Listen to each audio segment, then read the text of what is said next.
तर भावा बहिणीला व्हिडिओ बनवते म्हणून सांग जा, माझं बी मुद्दा मांडू दे की मला. मोबाईल हातात घ्यायचा नाही असं नवऱ्याचं म्हणणं आहे माझं. तर भावा बहिणीनं मोबाईल मी हातात घेणार. जे आत्याचा मोबाईल होता ना माझ्याजवळ भावा बहिणींनो, ती मोबाईल मी योगिता ताईला परत देऊन टाकलेला आहे. आणि रागा वैतागाच्या भरात मी ती कार्ड चेचलं होतं, पण पुन्हा मी ती कार्ड त्यांच्या मोबाईलमध्ये त्यांना देऊन टाकला भावा बहिणींनो. ती कसं आहे माहीत आहे का, आपण एकतर आता पहिली पण मी नव्हती तशी आणि आता पण मी तशी नाही हे माझ्या महादेवाला माहिती आहे. कारण की मी माझ्या महादेवाचा उपवास करते भावा बहिणींनो, श्रावण आहे माझा चालू. पण ही नवरा नवरा म्हणणारा जी आहे ना माझा नवरा, तर तुम्हाला सांगते ती नवरा माझ्यावर भरपूर असं काय आरोप लावते, भरपूर भरपूर. कारण की एक गलिच्छ बाई कशी असते, पाक गटारीत लोळणारी, परत गटारीत पडणारी, पाक तिला कसलीच किंमत नाही असं मला तिथं जगाला बी दाखवून देते तर, आणि मी हाय अशी सगळ्याला दाखवून देते ते भावा बहिणींनो.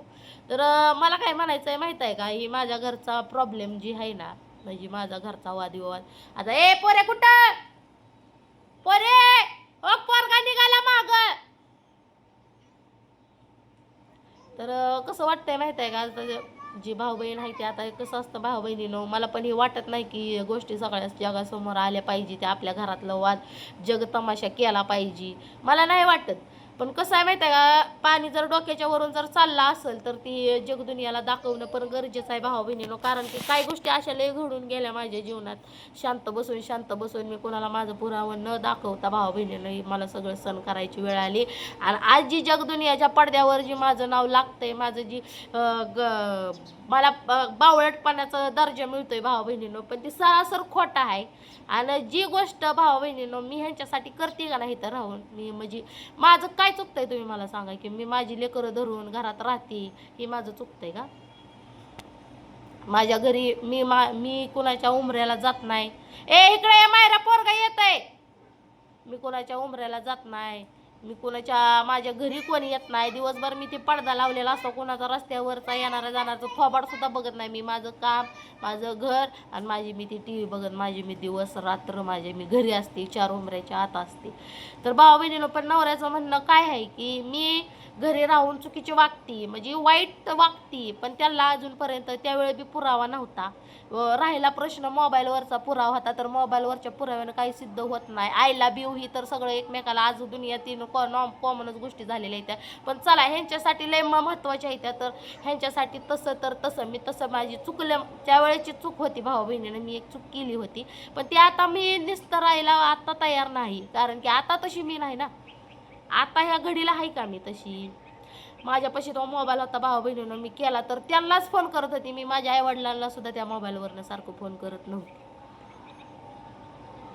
मोबाईलला त्यांना टाकू नका म्हटलं तर त्यांनी बळच बॅलन्स टाकला. म्हणजे एक जीवातली मनातली शंका जी आहे ना ती दूर करण्यासाठी ती काय करते तर मोबाईलला बॅलन्स करते, तर XYZ त्या मोबाईलवर ना एक XYZ कोणाला फोन लावते, तर ती त्यांच्या बुद्धीनं जसं त्यांना पटतंय तसं आणि सगळं करतात ते आणि आणतात माझ्यावर.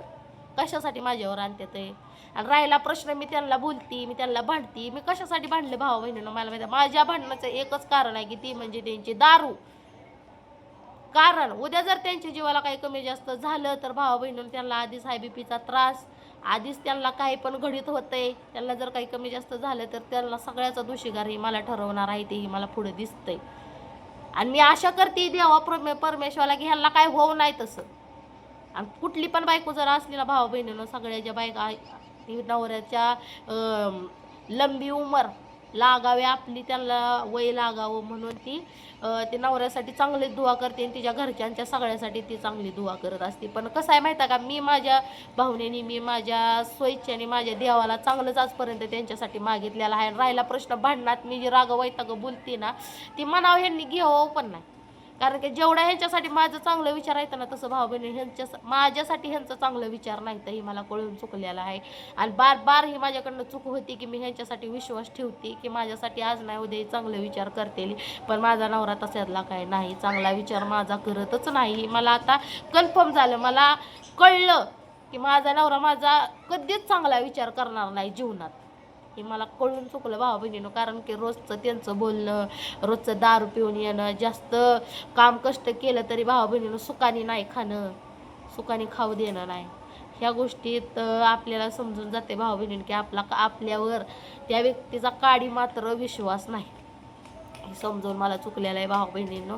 आणि राहिला प्रश्न माझ्या जी काही चुका होते ते ती पण तुम्हाला सांगते. माझ्या चुका मी मनाने करत नाही. ज्यावेळेस मला ही चिडवून देते तर त्यावेळेस मी माझं तोंड उघडती.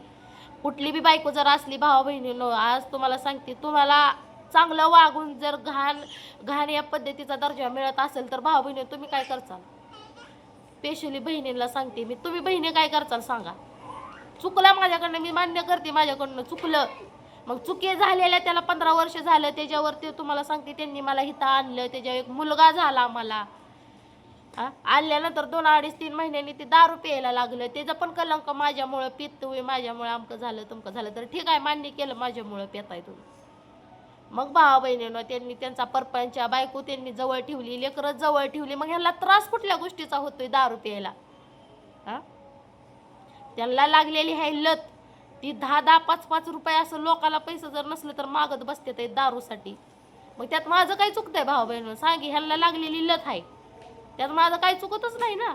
ह्याला सवय लागून गेलेली आहे. राहिला प्रश्न माझ्यामुळं दारू पितात, तर ठीक आहे, माझ्यामुळं दारू पितात, मग त्यांनी मला जवळ कसं काय ठेवलंय? भांडण करायचं. ए पोरगा तो चालला समोर, तो गेला, पळ पळ पळ पळ, तो गेला, तो रस्त्याला गेला, पळ, तो इकडे गेला, इकडे ह्यांच्या इकडे गेला. समर्थ असा पळतोय भाऊ बहिणीने, हे कोणाला दिसत नाही. फक्त मला त्रास माझा घरचा मला होतो, कोणाला त्रास होत नाही. कारण की बायको 4 भिंतीच्या आत असती, ती घरचं बघती. कारण की तिला सगळं सहन करावं लागतं. कारण की कसं असतं माहिती आहे का, एक बाई जी असते ना, एकदा तिची इज्जत गेली ना भाऊ बहिणीनं, की तिला बार त्या गोष्टीवर इज्जत घालवली जाते. परत तिला कसली किंमत नाही. ही जर नवऱ्यानं जर डोक्यात आखलेलं असेल ना, किंमत नाही द्यायची, काय करायचं हे करायचं, तर त्याला मी पण काय करू शकत नाही. कारण की नवराचा असा एक व्यक्ती असू शकतो की बायकोची इज्जत ठेवणारा आणि बायकोची इज्जत राखणारा. पण माझ्या बाबतीत तसं काही नाही. माझी नवरा किंमतच देत नाही मला कसली. मला सारखं इज्जती माझी म्हणजे काडी मोडच करून टाकली भाऊ बहिणीनं मला त्यांनी.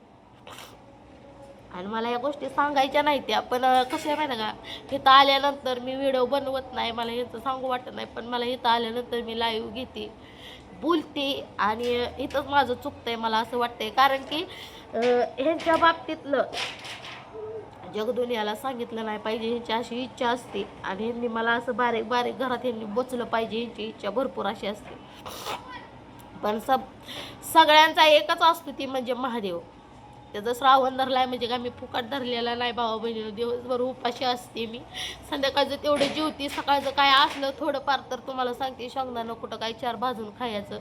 मग तेवढंच मी करते. देवाला पण तेवढंच ठेवते भाऊ बहिणीनं. तेवढ्यावर आपला दिवस आका जातो, आणि माझी जिंदगी मी जगते. मी राहिला प्रश्न ह्यांना बोलण्यात, तर ह्यांना मी बोलत बी नाही जास्त.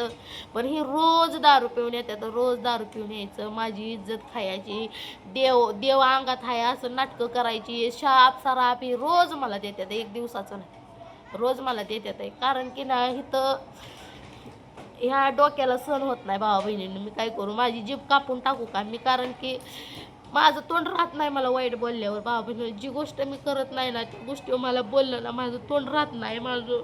अशी मी बोलते, भरपूर बोलते. माझ्या डोक्यात जोपर्यंत राग आहे ना त्या शब्दाचा, तोपर्यंत मी बोलत राहते. आणि जिथं माझं चुकतं ना भावा बहिणीनं, तिथं मी मान खाली घेऊन सगळ्याचं ऐकून घेते. कारण मला कळतं माझी चूक आहे म्हणून.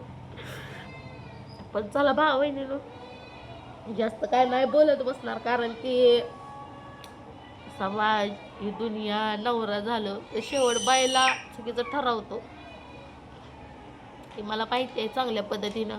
राहिला प्रश्न माझ्या गणगोताला घ्यायचा, तर माझ्या गणगोताला ह्यांनी मध्ये पण घेऊन आहे. ती आपली त्यांची ती जगते. ती बापाचा पाय तुटलाय भावा बहिणीनं, जाग्यावर बसून आहे माझा बाप. माझा भाऊ त्यांना कष्ट करून त्यांना जगवतो. त्यांना त्यांचंच पडलेला आहे भावा बहिणीनं, तर त्यांनी त्यांचं मध्ये घेऊन आहे. राहिला प्रश्न त्यांचा पाठिंबा, जाग्यावर जरी बसला असला ना, तर त्यांचे शब्द माझ्यासाठी चांगलेच आहेत.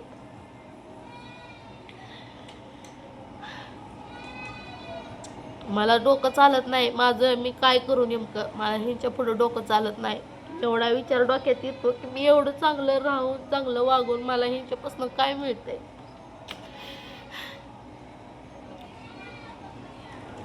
एकदा गेली काय 10 वेळा गेली काय 10 वेळा घालवायला बघते ताई माझी, पण तसं काय होणार नाही. त्यांनी एवढं डोक्यात तेवढं त्यांनी डोक्यात आखून ठेवावं. एकदा गेली म्हणून 17 वेळा जर घालवाय बघतेला तर हे पुन्हा होणार नाही भावा बहिणींनो. राहिला प्रश्न मी गेली होती का नव्हती, ते माझ्या जीवाला माहिती आहे मी गेली होती का नव्हती, ह्यांना काय माहिती नाही.